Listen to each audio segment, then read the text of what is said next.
Hello, my gems. We are now going to get started on a different type of transformation called a translation. So before you get started on these notes, you need to make sure you watch the quick introduction video. And then once you've watched it, you can come back and continue on with this video. So a translation, after you watch that video, is just considered a slide of some kind of figure. So your figure stays congruent. All you're doing is moving it either on the x-axis or moving it on the y-axis. But the shape itself does not get any larger or smaller. It stays congruent to your original pre-image. All of your resulting images stay the same, okay?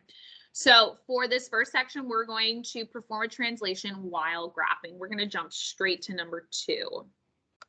So in number 2, you have the pre-image points A, B, and C. And so what I did was I just started off by graphing that pre-image. And it might be helpful to write in there pre-image.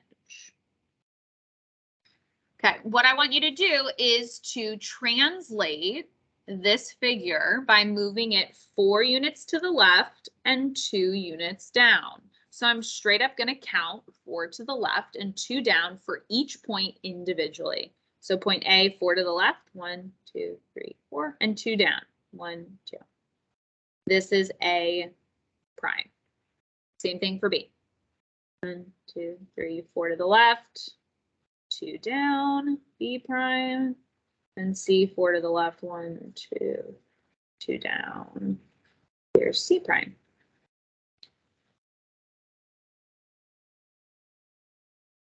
So you didn't actually have to make the little like bumps that I did. I was just trying to show you that I was counting each one. But here's your pre-image, and this is your resulting figure, the image over here.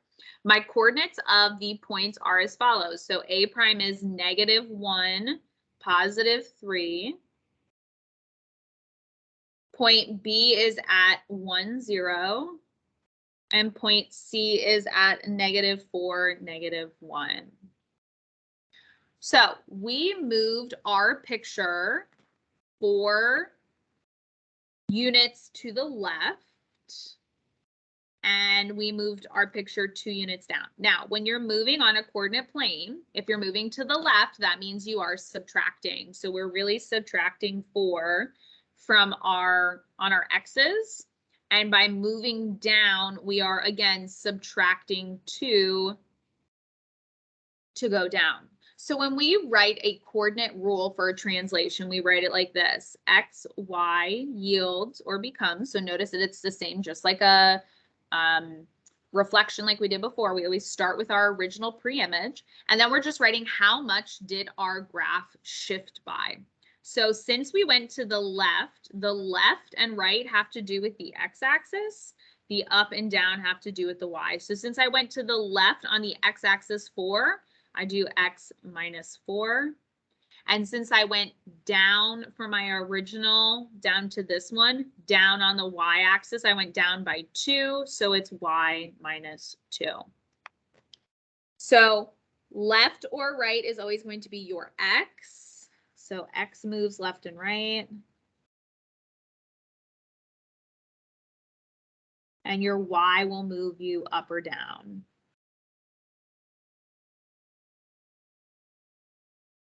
Okay, so there you go. You've just done a translation. You slid your figure based on what was given to you. Okay, easy peasy. On to the next one. We're going to jump around on the back, so you know. Jump around, jump up, and get down. Okay. No, okay, what's happening there? Stop that. All right, next one, number 4. So we're going to perform some translations without graphing. So this makes it a little easier. You don't actually have to physically graph and count. It's going to be a lot nicer.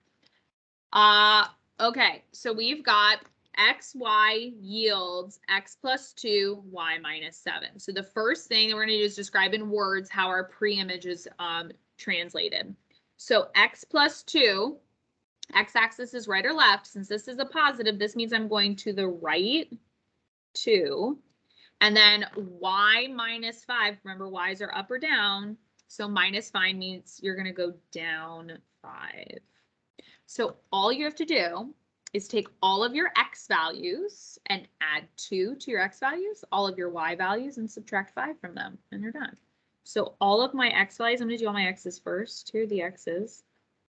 I need to just add 2 to all of my x's. So I get 8, 4, and 2. Then I do the same over here for my y's, and I'm going to subtract 5 from all of my y's. So I get 7, -1, and -3. That's it. You're done. You have now translated that graph right to the down 5. What was it? Oh my gosh, I'm sorry, Susie. Okay, so for number 5, it's translated using the rule xy becomes x, y minus 6. So the x itself does not change. So that means for your x's, you're not moving to the right or left. There's no change. So x does not move. And then your y value is -6. So that means you're going to go down 6. So when we go to write the coordinates for the image, I take my pre-image x's and I'm going to leave them exactly the same because there's no movement. So I stay with 0, -6, and 0. The only thing I have to do is take my y's and I need to subtract 6 from each one. So I get -6, -2, and +1. So when you're given the rule, it's very easy to write the coordinates of the point. And I think this is way easier than graphing. So personally, what I like to do is I'll do the numbers first always, and then I'll graph it afterwards when I'm done, because I just think it's just a little faster that way. Okay, writing coordinate rules without graphing. So this time I give you the pre-image and the image points, and all you have to do is tell me, how are these how did the figure get translated, and write it as a mathematical mapping rule. So if I look from my pre-image to my image, I'm going to look just at the x's only. Okay, all I have to do is I'm going from the pre-image to the image. So I say, okay, what do I have to do to get from 12 to 5? I subtract 7. What about from 8 to 1? I subtract 7. 10 to 3, I subtract 7. So when I go to write my notation, I write xy becomes, I subtracted 7 from my x's, which would technically take me to the left. And then I do the same for my y's. So to get from 7 to -1, I subtract 8. To get from 4 to -4, I subtract 8. And to get from 5 to -3, I subtract 8. So there you go. That's it. Just finding the pattern from the pre-image to the image. Okay, last one. Now, multi-step translations. Typically, for multi-step translations, one way you can do it is if I give you your original points and then I say, okay, translate these 2 points, right? So here's your segment. You would translate it using this first rule. You'd get an answer. Then with your answer, you would take D prime, E prime, and you would translate it again, making D double prime, E double prime. That's great.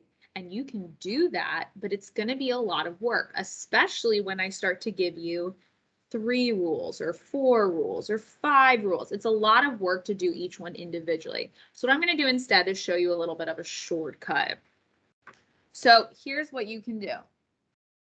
If we look at our very first rule, my first rule is you add 5 to the x's and subtract 1 from the y's. So 5 on the x-axis means you're going to the right, and then y minus 1 means you're going down.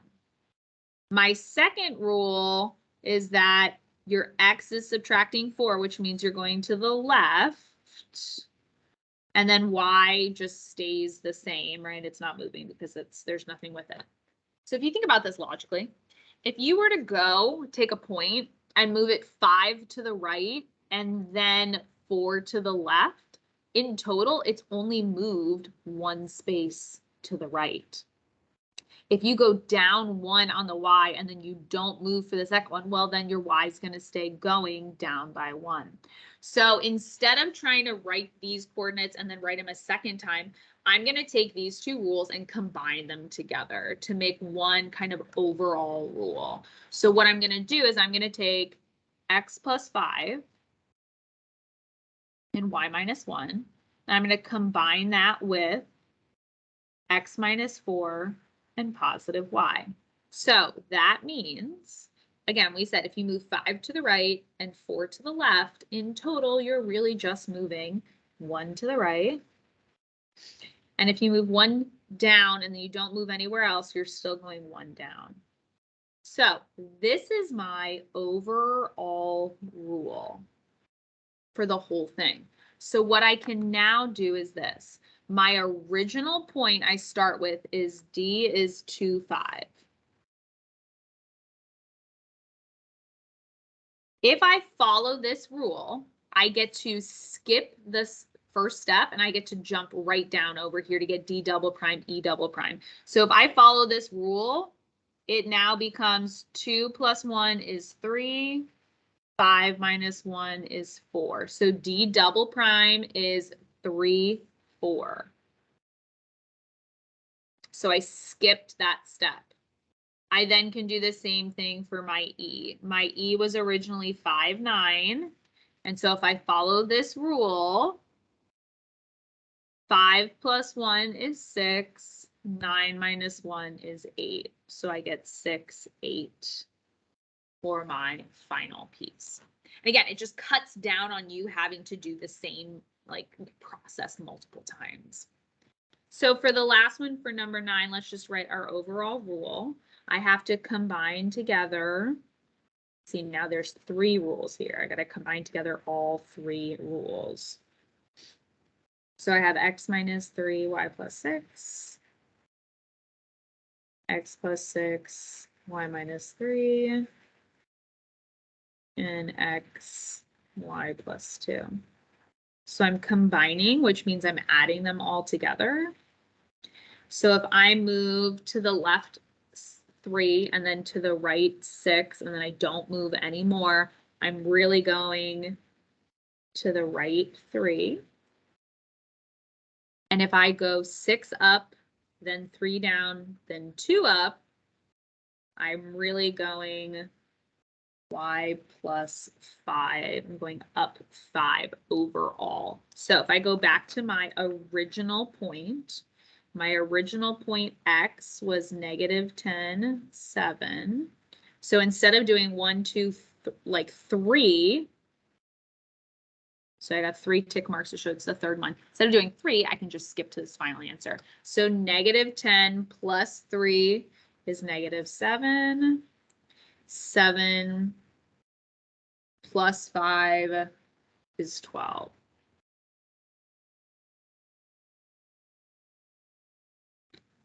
So down here, this one is negative 7, positive 12. Again, I got a chance to skip these rules and just come straight down to here. Okay, all right, so now you are working on the next section. Okay, bye, have fun. Remember, this section is 12 questions on your midterm, which is a very large amount. So make sure you are feeling real confident about this. Okay, love you all, bye.